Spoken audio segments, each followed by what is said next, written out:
Olá a todos, aqui é o professor Cláudio e hoje para tecer um comentário acerca de mais uma ideia, de mais um argumento que aparece aqui neste livro que eu estou lendo, livro do professor Yves Benot. O título do livro é Que é o Desenvolvimento, né? Este livro aborda o conceito de desenvolvimento e toda a problemática, toda a contradição que ele encerra, né? Partindo, já é um livro bastante antigo, né? Um livro do século passado, mas é um livro que nos ajuda a compreender os processos, sobretudo os processos de colonização, que levaram o mundo a uma grande divisão entre países desenvolvidos e países subdesenvolvidos, né? O título já é bastante, o título o título é claro acerca da proposta apresentada nesta obra, né? Desenvolver o conceito, expressar o conceito de desenvolvimento e desconstruí-lo, né? E problematizá-lo e mostrar as suas contradições, né? Esse é um livro que nos ajuda a compreender os processos que levaram o mundo a ser como o mundo é, né? Enfim, é um livro é um livro que aborda um amplo arco histórico, né? Vai desde os primeiros processos de colonização até os processos de colonização mais tardios, né, do século XX, né?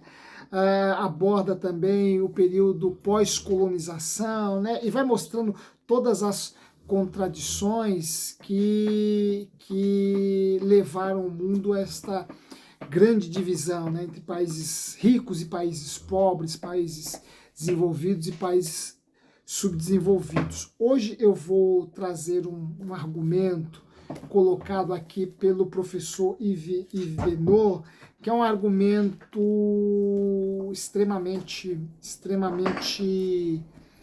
atual, né? Um argumento, vejam, é um livro escrito do século passado, né? Mas um livro que tem, primeiro, né? É um livro que nos ajuda a entender o nosso mundo, né?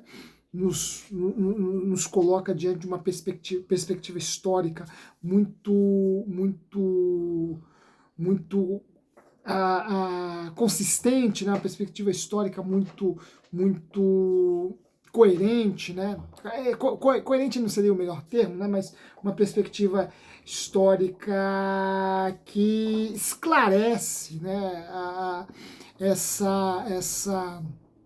Que lança a luz sobre esta relação que as grandes potências militares e econômicas, né, estabeleceram com os países mais vulneráveis, né, vulneráveis no sentido bélico, vulneráveis no sentido econômico também. Enfim, é um livro muito bom. E aqui nós vamos ver hoje o quanto que ele é atual, né? Haja vista que um dos argumentos trazidos aqui pelo professor Yves Benot nos ajuda a assumirmos uma posição crítica, sobretudo nós aqui em nosso país, neste momento em que os Estados Unidos dirigem novamente suas ambições para as nossas terras raras, os nossos minerais críticos, né?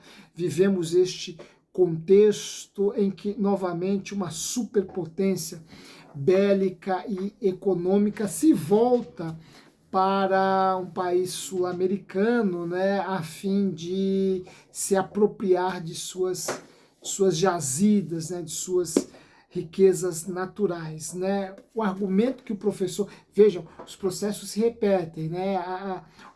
O motor da história é quase que o mesmo, né? e o professor Yves Benot nos apresenta uma perspectiva interessante acerca deste processo colonizador. Eu falarei sobre ela com vocês nesta ocasião, mas antes quero convidá-los a se inscrever em nosso canal, nosso espaço. Esse é um espaço por meio do qual nós levamos até vocês um pouco de conhecimento, um pouco de filosofia, literatura, ciência, hoje um pouco de política, né, filosofia política, né, de história também, tem de tudo aqui nessa bela obra, né? Portanto, esse é um espaço em que a gente busca levar até vocês um pouco daquilo que construímos em termos de conhecimento ao longo de anos, estudando, pesquisando, lendo, né? E aqui a gente compartilha um pouco disso tudo com vocês. Portanto, vocês que sabem a importância do conhecimento na vida do indivíduo, nos ajude fazendo aí os seus comentários, deixando o seu like, após a nossa fala, se tiver gostado da nossa fala, claro, compartilhando esse espaço com outras pessoas, enfim, nos ajude para que nós possamos levar essas lições a um número cada vez maior de pessoas e despertar nelas também o gosto pela leitura, né? Sempre que eu posso, eu venho aqui neste nosso espaço e compartilho com vocês o que eu estou lendo e algumas ideias interessantes acerca daquilo que eu estou lendo, né? Inclusive, eu já compartilhei com vocês alguma coisa extraída aqui desse livro do professor Yves Benot. Falei alguma coisa sobre aqui em nosso espaço, sobre um argumento colocado aqui por este professor, e hoje eu apresentarei a vocês outro argumento que o professor Yves Benot aborda aqui, e que é um argumento que nos reporta ao período inicial das grandes colonizações, né, dos processos de colonização sul-americanos, né, que se deu lá no início do século XVI, né. Lembremos-nos que o Tratado de Tordesilhas, firmado entre Portugal e Espanha, dividiu o mundo em duas partes, uma pertencente à Espanha, outra pertencente a Portugal, né? Iniciava-se aí em termos de modernidade, né? Claro, né? Esse processo de dominação já era praticado desde a antiguidade, né? Foi praticado pelos egípcios, foi praticado pelos babilônicos, pelos assírios, depois pelos persas, gregos, romanos, enfim, né? Esses processos imperialistas existem desde que o mundo é mundo, né? E na modernidade, quem vai tomar a frente desse novo processo colonizatório são portugueses e espanhóis, que, por meio do Tratado de Tordesilhas, dividem, né, o mundo em duas partes, praticamente, né? Tratado este firmado no fim do século XV, se eu não estiver enganado. O Tratado de Tordesilhas foi firmado em 1492, se eu não estiver enganado, né? E logo em seguida se inicia este processo de colonização, que coincide, e é daqui que nós iniciaremos a nossa argumentação, pautada, claro, nesta obra do professor Yves Benot.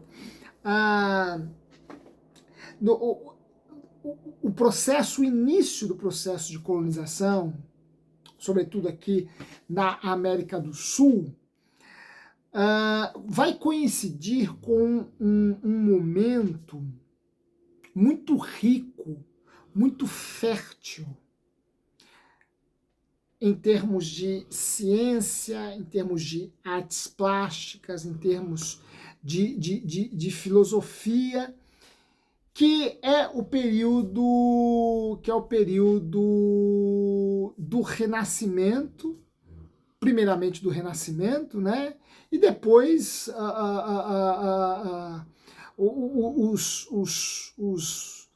os grandes momentos que marcaram o início da modernidade, né? Sobretudo no campo da ciência e da filosofia, né? Quando falamos Renascimento, nós estamos pensando num período restrito geograficamente, né? Pois o Renascimento aconteceu na Itália, né? E ele abrange uma linguagem, uma área do conhecimento humano que é a área das artes plásticas, né? Das artes pictóricas, né? O Renascimento está muito ligado aos pintores, aos artistas italianos lá do século XVI, né? Mas o Renascimento é um momento, nós falamos muito do Renascimento, né? E associamos algumas outras áreas do conhecimento ao Renascimento, né? Uma associação um pouco imprecisa, né? Porque se quisermos associar a filosofia do século XVI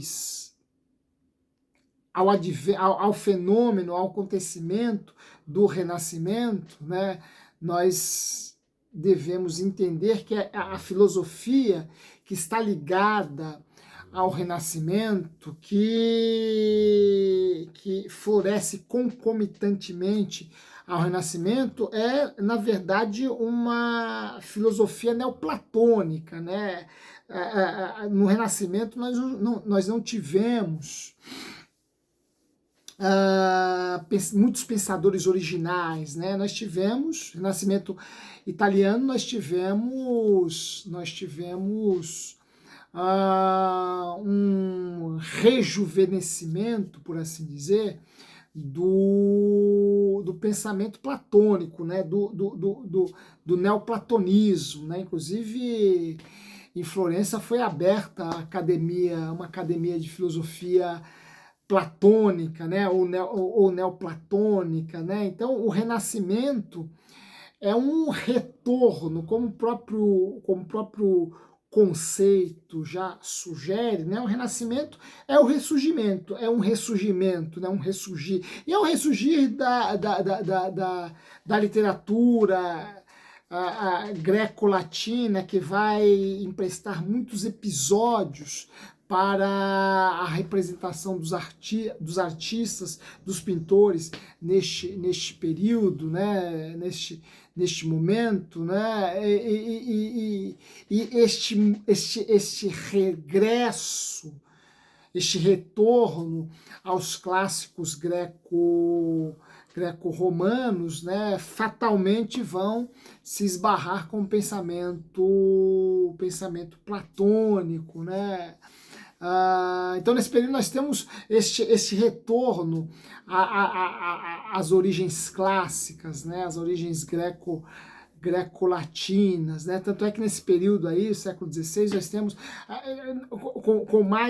com mais amplitude, nós temos o neoplatonismo, mas também nós teremos um neoepicurismo, um neopitagorismo, um neoaristotelismo, né?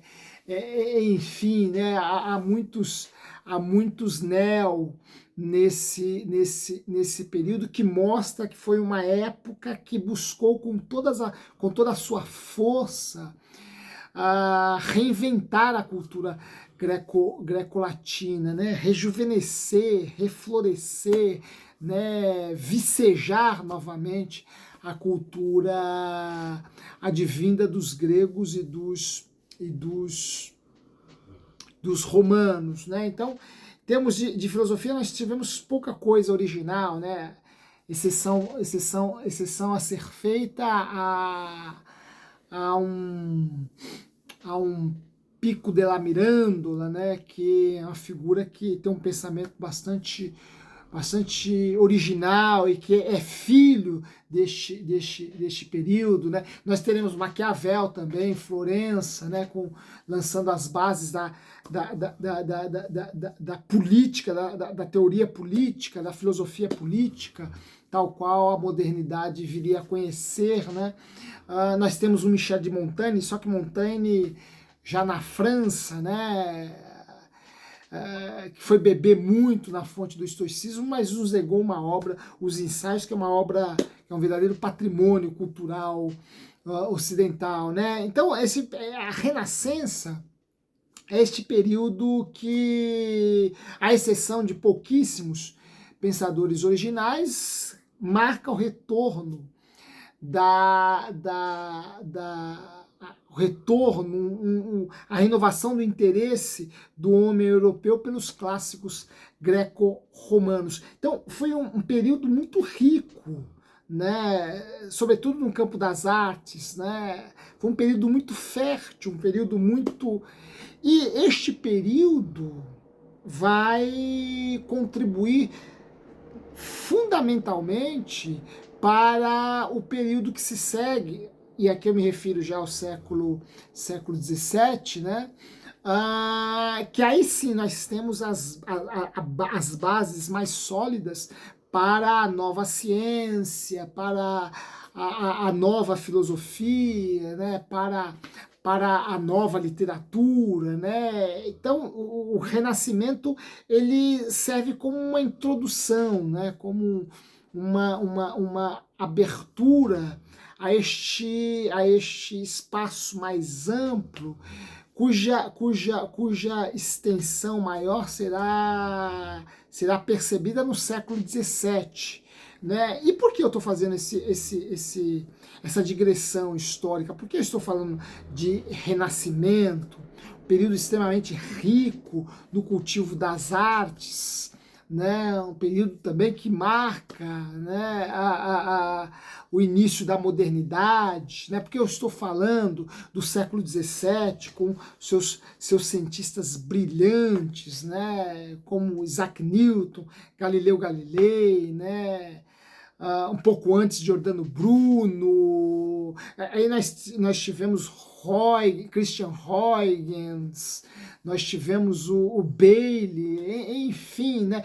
Nós tivemos, só que aí é século XVI, né? Nós tivemos século XVI, né? Esse já coincide ali com o período do Renascimento, porém era inglês, não italiano, né, que é o Francis Bacon, intelectual brilhante, né, que vai contribuir de forma decisiva para os rumos da ciência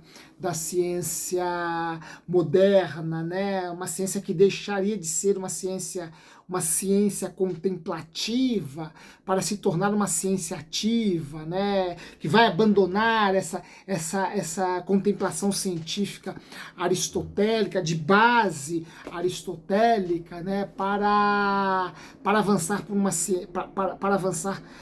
para uma ciência ativa, né, uma ciência mais prática, né. Para Bacon não bastava ao homem conhecer as leis que regem o universo, que regem a natureza, né?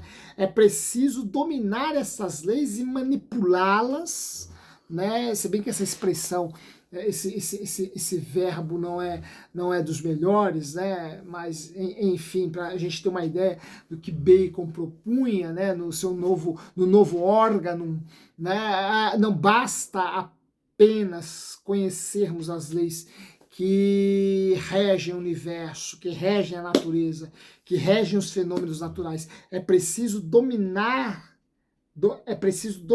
essas leis e utilizá-las segundo os interesses e as necessidades humanas, né? Essa é a premissa geral que vai reger a filosofia da ciência de Francis Bacon, né? Outro intelectual brilhante que está ali no século XVI, né? Ao lado desses outros aos quais eu aos quais eu já me referi, né? E que vão aguçar, vão assolar, né, vão estimular a curiosidade e o desejo de construção de conhecimento dos cientistas e filósofos do século XVI. Aí, no século XVI, nós temos um monte de gente, né, os cientistas, os pensadores da ciência aqui já referidos, né, Galileu, Newton, Bruno, né, Huygens, Bailey, enfim, né, filósofos, Descartes, Pascal, Leibniz, Spinoza, Locke, John Locke, Thomas Hobbes, tanta gente boa que vai florescer aí no século XVII, também inspirada, né, movida, né, essa gente boa aí movida pelo Renascimento, pelo Renascimento italiano, pelo empirismo inglês, né, empirismo de Francis Bacon, claro, né, enfim, a gente tem aí 2 séculos, 15, aliás, 16, 17, né, séculos 16 e 17, né, que são 2 séculos que coincidem com o processo de colonização, né? E aí, é aqui, neste ponto, que o professor Yves Benoît faz uma excelente injunção. Por quê? Porque, vejam, se por um lado a Europa está experimentando toda essa riqueza no campo das artes plásticas, das artes pictóricas, no campo da ciência, no campo da filosofia, se a Europa conta com todas essas mentes brilhantes que vão contribuir não apenas para a formação da modernidade, mas para o desenvolvimento desta Europa, esta vanguarda vai ficar confinada, restrita à Europa. Essa vanguarda, esses cientistas, estes filósofos, estes intelectuais, estes artistas, vão ficar contidos ali, no velho continente. Eles não vão cruzar o Atlântico, eles não vão atravessar o Atlântico, chegar até os países colonizados. Eles continuarão lá, na Europa. Vejam, o que o professor Yves Benoît coloca aqui neste livro é que, embora a Europa conte com a contribuição incomensurável, riquíssima, destes filósofos e destes cientistas, ela não vai mandar a sua vanguarda para os países colonizados. Ou seja, ela não vai enviar seus filósofos e cientistas para os países colonizados, para a América do Sul. Ela vai confiná-los em seu próprio solo, em seu próprio território. Não vem para a América do Sul a vanguarda europeia. É claro que os colonizadores enviaram para cá alguns especialistas alguns homens cultos, né, homens de ciência, que apenas examinassem o território, conhecesse, identificasse a riqueza desse território, única e exclusivamente para melhor explorá-lo. Ora, a Europa não envia para a América do Sul a sua vanguarda. Por quê? Porque não é do interesse do colonizador o desenvolvimento, não era do interesse do colonizador europeu o desenvolvimento dos países sul-americanos. Por quê?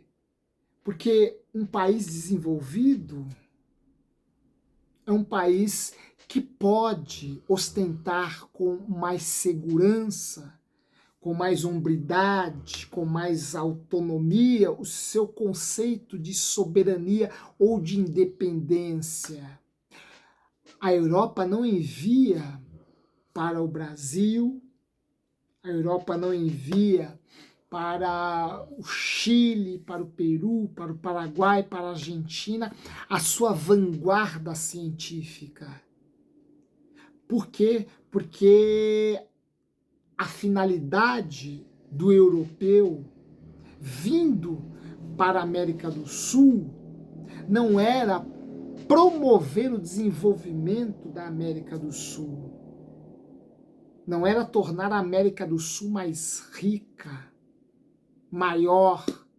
Pelo contrário, era torná-la mais empobrecida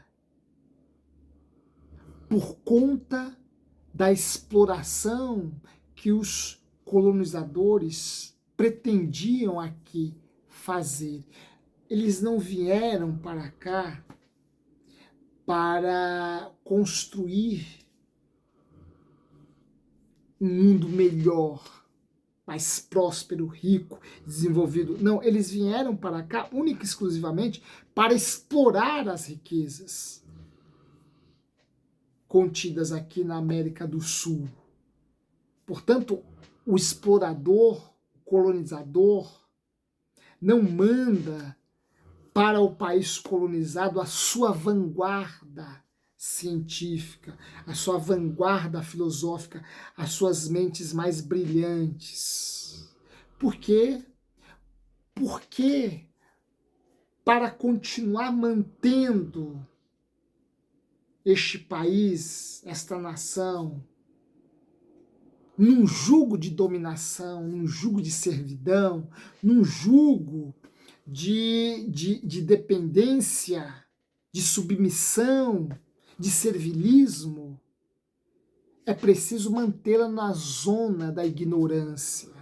É preciso mantê-la numa zona de sombreamento, numa zona de marginalização, numa zona obscura, numa zona tacanha, de visão mais limitada, porque à medida que uma nação se torna mais culta, se torna mais aberta à ciência, se torna mais aberta ao saber, à filosofia, esta nação consegue se desenvolver a ponto de já não mais ser tão dependente, de se insurgir contra os ditames exploratórios do colonizador. E isto os colonizadores não queriam, isto os europeus não queriam. Portanto, para cá eles só enviam gente apta, perita em explorar, em arrancar do solo sul-americano sua riqueza e levá-la para a Europa. Vejam, o livro é do século passado, mas o argumento não nos parece atemporal, não nos parece universal. Ora, o que vemos, o que estamos presenciando recentemente, não parece renovar o método do explorador que fixa o seu olhar ambicioso para, para uma terra distante, identifica lá uma riqueza, e os nossos minerais críticos são extremamente ricos, são riquíssimos, bem preciosíssimos. Ora, o explorador olha, identifica, descobre essa riqueza numa terra longínqua, como a nossa, como o Brasil em relação aos Estados Unidos, e o que ele deseja é simplesmente explorar esta riqueza, se apropriar dela e levá-la para o seu país. Ora, e aqui também, é claro, aqui também devemos fazer uma crítica ao governo, aos governos brasileiros, que nunca deram a devida atenção a esses minerais críticos, nunca investiram em ciência e tecnologia, a ponto de fazer de tudo isso um capital de benefício para o país, né? Até porque nós, e alguns políticos se gabam disso, falam disso com uma ostentação, né? Alguns políticos se empolam, né? Falam com pompa e orgulho, se voltam para o Brasil, se reportam ao Brasil como sendo celeiro do mundo, e eles usam essa locução adjetiva, né? Esse pseudo-encômio, né? Esse pseudo-elogio, como se isso fosse algo de orgulho, fosse sinônimo de orgulho, implicasse orgulho a nós brasileiros, quando na verdade isso é vergonhoso, né? É vergonhoso, né? Um país tão rico como o nosso, que se gaba apenas de exportar para o mundo commodities, e com tanta riqueza fundamental para a tecnologia, para o desenvolvimento, para a indústria bélica, para a indústria militar, né? Porque os minerais críticos têm finalidades várias, né? Contribuem desde a produção de tecnologia até a produção de recursos bélicos, de recursos militares. São elementos extremamente ricos, não é? E que de funções as várias. E vejam, e aqui a crítica vai aos nossos políticos, e isso independentemente de segmento ideológico, de esquerda ou de direita. Nenhum presidente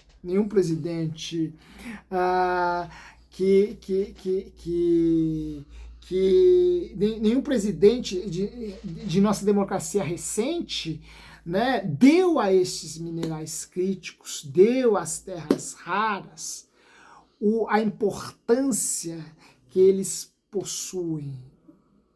Reconheceram o valor e a riqueza que eles possuem, né? E o colonizador, agora de olho nesses minerais críticos, não vai enviar para cá sua vanguarda na área da tecnologia, da engenharia,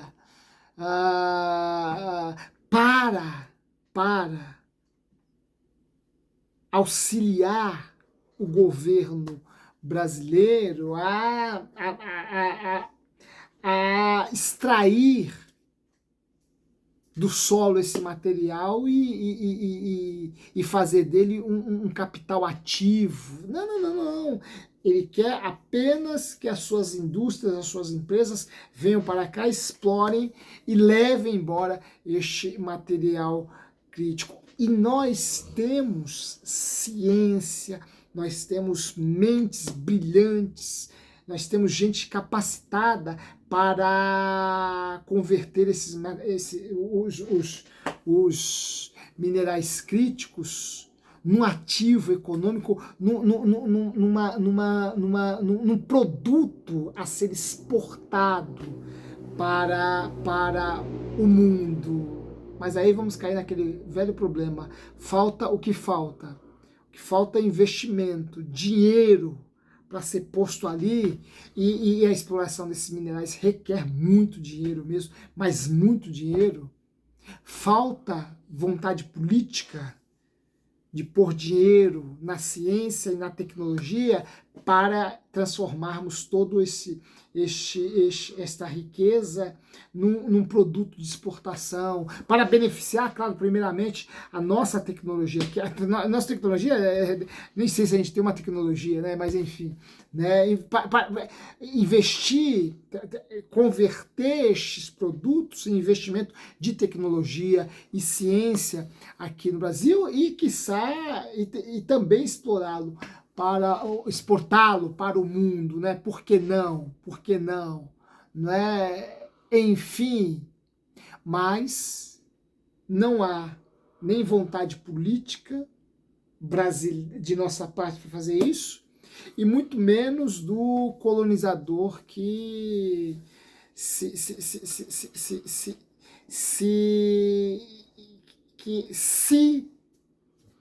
vir aqui para estabelecer algum contato com essa riqueza, será única e simplesmente para tirá-la de nosso país e convertê-la num ativo muito, muito, muito forte em seu país, né? Olha, nós vemos, por um lado, como o colonizador age, pois ele não envia para o país colonizado a sua vanguarda científica a fim de que aquele país, por ele colonizado, se desenvolva e se enriqueça tanto quanto ele. E por outro lado, nós temos uma mentalidade política tacanha, né, uma mentalidade política primitiva que se ensoberbece apenas das commodities que envia para o mundo, que se ensoberbece apenas do fato do Brasil ser o celeiro do mundo, né? Qualificativo lamentável, diga-se de passagem, e que mostra que para as elites políticas desse país é interessante continuarmos essa zona de primitivismo, né? Nessa zona de subdesenvolvida, de selvageria, né? Porque esses também têm conchavos com as grandes empresas internacionais, né? As grandes empresas dos colonizadores, né? Enfim, mas isso já é uma outra discussão, né? Fato é que voltaremos para um ponto que é quase que uma bandeira deste nosso espaço, né? Não há como se falar numa nação desenvolvida que não valorize ou não invista também numa vanguarda científica, numa vanguarda filosófica, numa vanguarda artística e cultural, né? Esta vanguarda científica, esta vanguarda artística é, pelo contrário, sempre abafada, sempre subjugada, sempre perseguida. Por quê? Porque não são poucos aqueles que dominam o país e que querem mantê-lo única e exclusivamente como celeiro do mundo. Outras riquezas, deixai que os exploradores, os colonizadores delas cuidem, contanto que eu leve um pedacinho do bolo, né? uma parcela do lucro, né? Que mal tem. Enfim, né? Este é o procedimento, este é o método que o colonizador sempre empregou em seus processos de colonização, tornando o seu país cada vez mais desenvolvido e os países explorados e colonizados cada vez mais pobres, né? Estes países colonizadores, Portugal, Espanha, lá atrás, e tantos outros, né? Holanda, depois Holanda, depois Inglaterra, França, todos os países que foram colonizadores, a Europa, né? Estes países sempre tiveram a sua vanguarda científica e filosófica. E nós aqui, cada vez mais cerceando as nossas vanguardas, as nossas vanguardas científicas e filosóficas. Fato é que muitas das nossas mentes científicas brilhantes estão indo embora para outros países, né? Governo cada vez mais enxugando recursos, cada vez mais erradicando, né, o espaço, por exemplo, da filosofia. Aqui em São Paulo, a filosofia foi tirada, né, do segundo e terceiro anos do ensino médio, né? No terceiro ano do ensino médio tem lá um tal de aprofundamento em filosofia, mas enfim, né? Segundo ano é uma ironia, né? Como você vai aprofundar no terceiro ano do ensino médio, algo que o aluno viu só no primeiro ano do ensino médio, não viu ao longo do segundo ano do ensino médio, e ainda chamam de aprofundamento. Na verdade, não é um aprofundamento, né? É simplesmente o chafurdamento, por assim dizer, da filosofia no ensino médio, que cada vez mais está sendo tirada do currículo de nossas escolas. Mas estes, eu repito, estes fazem isto por quê? Porque estão conchavados com o explorador, com o colonizador. Não querem, no fundo, o desenvolvimento de nosso país. Querem entregá-lo para o colonizador, né?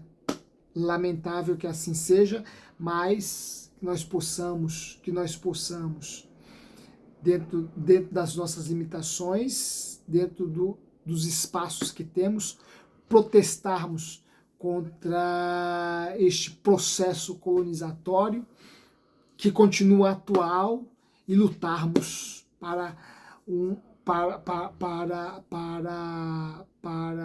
e lutarmos por melhores condições e por melhores espaços e melhor assistência político-econômica às nossas vanguardas científicas e filosóficas. Ó, bom livro, sobretudo para gente para gente que fala muito de política, que usa os termos, os conceitos de esquerda e direita, sem conhecer rudimentos ideológicos destes conceitos. Ó, leitura de pensadores como este aqui, ó, é fundamental para conhecermos a fundo o que é política e todos os seus processos. Espero que vocês tenham gostado. Se gostaram, deixem aí o seu like, o seu comentário, tá? Faça a sua inscrição se não fez ainda. Nos ajude divulgando esse espaço com outras pessoas e em breve nós nos reencontraremos. Um forte abraço e até lá.